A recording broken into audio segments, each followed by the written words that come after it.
आवाज। नमस्कार, आप देख रहे हैं इंडिया वॉइस और मैं हूं आराधना पांडे। आज के रिपोर्ट में हम बात करेंगे उद्योगपति विजय माल्या की। एक ऐसा नाम जो एक समय भारत के सबसे चर्चित कारोबारियों में शुमार था, लेकिन आज वह देश के बाहर है और भारत सरकार को उनकी वापसी का इंतजार है।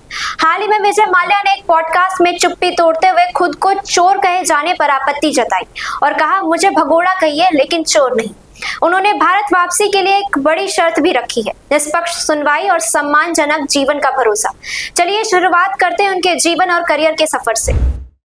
विजय विट्ठल माल्या का जन्म 18 दिसंबर 1955 को कोलकाता में हुआ। वो यूनाइटेड ब्रेवरेज ग्रुप के संस्थापक विट्ठल माल्या के बेटे हैं। 28 साल की उम्र में उन्होंने अपने पिता के निधन के बाद यूबी ग्रुप की कमान संभाली। 1983 से लेकर 2000 के दशक तक विजय माल्या ने अपने कारोबार को शराब, उड्डयन और रेसिंग जैसी विभिन्न शाखाओं में फैलाया। साल 2005 में उन्होंने लॉन्च की किंगफिशर एयरलाइंस, जो जल्द ही लग्जरी और ग्लैमर का प्रतीक बन गई।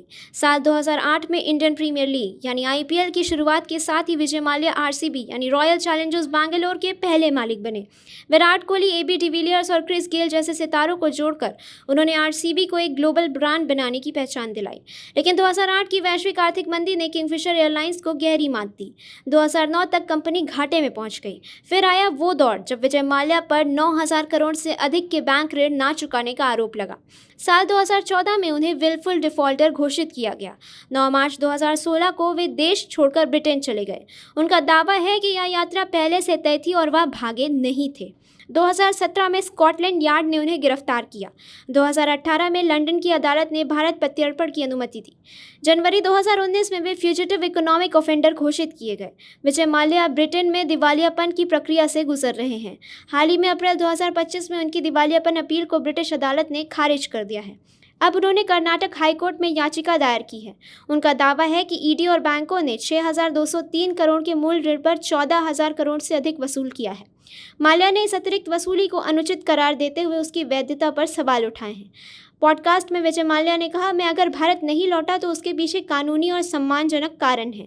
अगर भारत सरकार निष्पक्ष सुनवाई और सम्मान का आश्वासन देती है तो मैं वापसी पर गंभीरता से विचार करूंगा।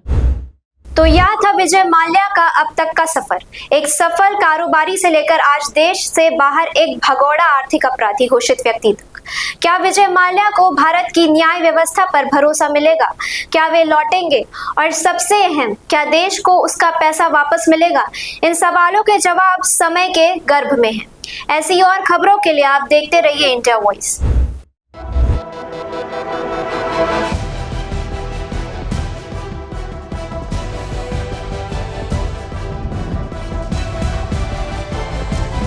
इंडिया वॉइस, आपकी सोच, आपकी आवाज।